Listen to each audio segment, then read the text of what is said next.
Welcome to day 520 of our Web3 journey. I'm Ed Krasenstein, here with my twin brother Brian. And remember, these videos are being sponsored by NFT Tech. They are an investor in the Web3 mobile app Deso. So, Brian, yesterday was a huge day for us as we surpassed the 20,000 follower mark on the Yeah, blockchain. Um, we're kind of moving the opposite direction of Bitcoin, and we're intersecting right now.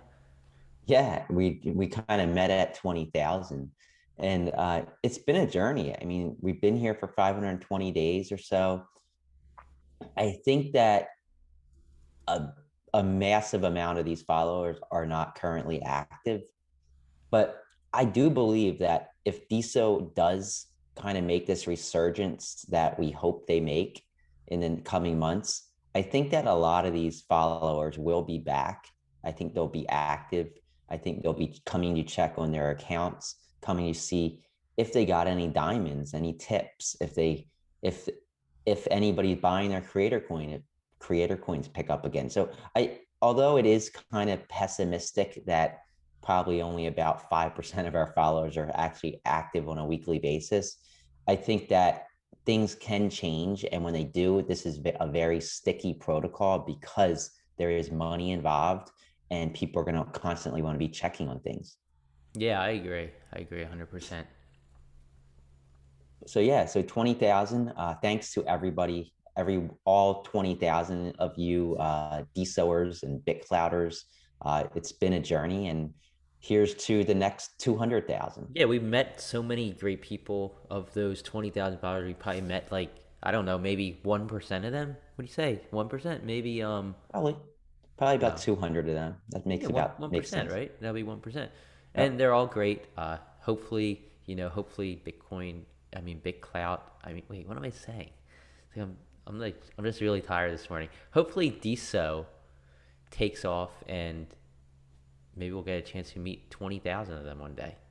Yeah, so it's okay that you're tired because there really isn't much news. There's a couple of little things, but I'm gonna first talk about something that's happening on in the crypto space in general.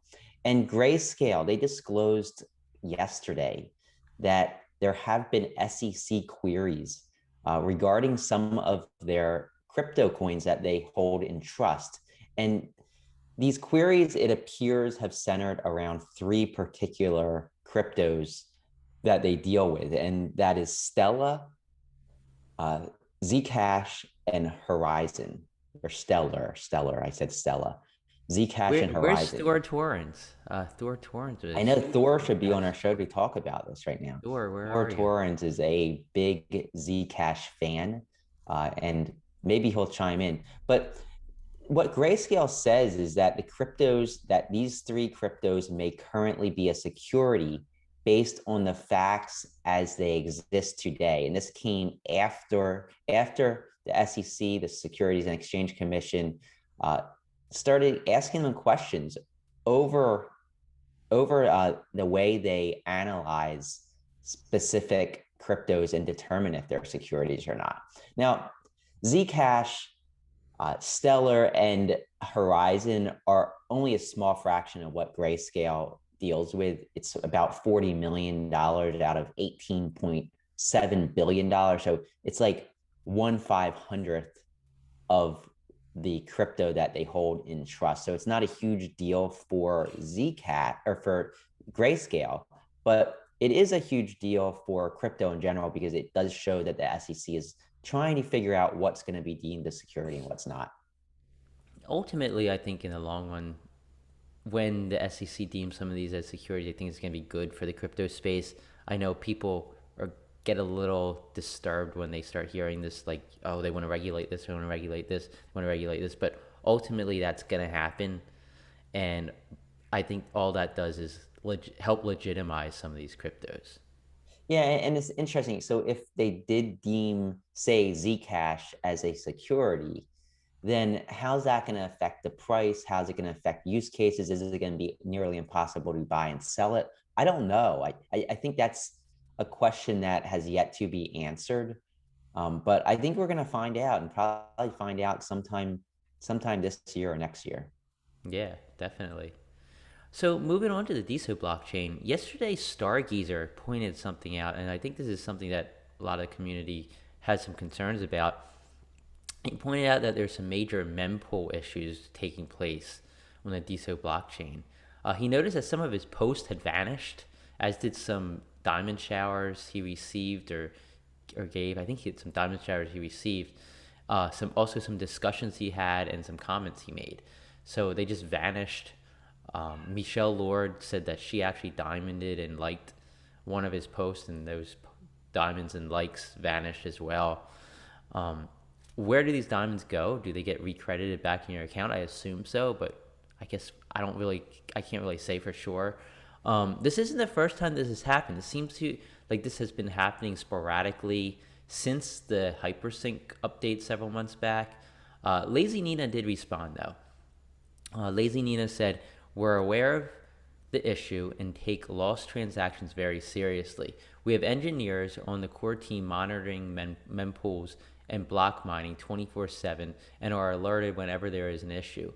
We're continuing to monitor the situation, but these types of issues are very difficult to reproduce and debug. The core team will provide an update when we have further information on the matter." I mean, I think that's a positive that they're monitoring this stuff. It would be nice if they could figure out how to stop it from happening. Natter also replied to Stargazer and he said, "We're looking into this. We're seeing that nearly all transactions that were in our mempool on node.deso.org have been mining. If a post fails to mine, unfortunately, all its engagement goes with it. But this should basically never happen."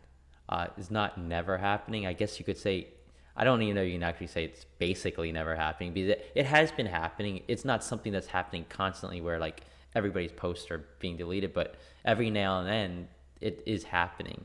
And Stargazer is one of the prime examples where it kind of happened more on a massive scale on his account over the last couple of days, I guess. It's good that I think, they're monitoring it and they're looking to fix it. So fingers crossed that this gets taken care of. Yeah, and I mean, I have confidence it will. Hopefully, it's sooner rather than later.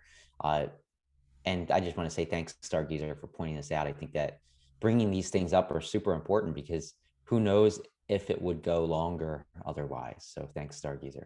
Yeah, and GDS, he showed off last night. He made a post showing off his V-commerce feature. So GDS, GD Virtual Galleries, his GD Virtual Galleries are these Web3 galleries that can be viewed in VR, they can be viewed on your desktop or mobile device. But he's building virtual stores, and that's what the V-commerce feature is. And he showed off an example using a video that you can check out in the post above this video or below it on YouTube of a Christian Dior store that he had created, where you actually walk through the store, you can see like it's basically like models modeling certain hats or purses or whatnot, and then you can click on that and then flip through to get different styles. It's really it's like you're walking through a store and you can shop. So I love what GDS is doing. I love what the potential he's providing to the commerce space is, and I think he's really ahead of the game in most of these instances. Yeah, and there's this like merging of the metaverse and crypto. And I think GDS is at the forefront of this. And since he has this background with Deso, I think there's so many opportunities to tie Deso into the metaverse. In a situation like this, you could use the identity aspects of Deso. You could use the diamonding aspects of Deso. You can obviously use the shopping aspects because Deso is its own coin. So hopefully as he grows and Deso grows, they can grow together and maybe we'll see some integrations here. GDS is brilliant. He's been doing this since we've met him back in, I guess it was Miami back last, I guess a year and a few months ago. Yeah, GDS amazing, OG of DSO, and that's really all the DSO news we have for today, all the Web3 news we have for today. Brian, do you want to touch on the top NFT bidders and top Diamond creators? Yes, sure. So these 10 people placed the most number of bids on NFTs over the last 24 hours, according to NFTZ. Mr. Music was number one, followed by Jeremy G, Ryan Alf, Night 10, Spunk Art, Lisa Jane, La Big Mac, Gawergi, Ides of March, and Vesna Sulerin. And the top diamond creators over the last 24 hours on the Deso blockchain, according to Altumbase, are Spunk Art, Stargazer, who we just spoke about. I think a lot of diamonds went to that post.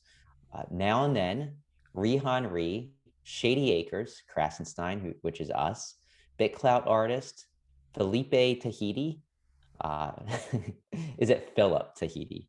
Philip? Is it Philip? I think it's Felipe, We right? already we already messed up his last name, and he decided to change his last name on Disa. So I hope we didn't I just know. It's screw up like his Brian first is name. so bad at these names that he has forced users to actually change their usernames so that he can say them. After Felipe Tahiti, Paulie Hart, and the Brave Father. So congrats to all those people. Keep engaging; it's important. Uh, and I think that's it. Yeah, sorry, Felipe. And I think it's Felipe. I hope it's Felipe. But yeah, that's all. Thanks again to the 20,000 plus followers, and we'll talk to you tomorrow.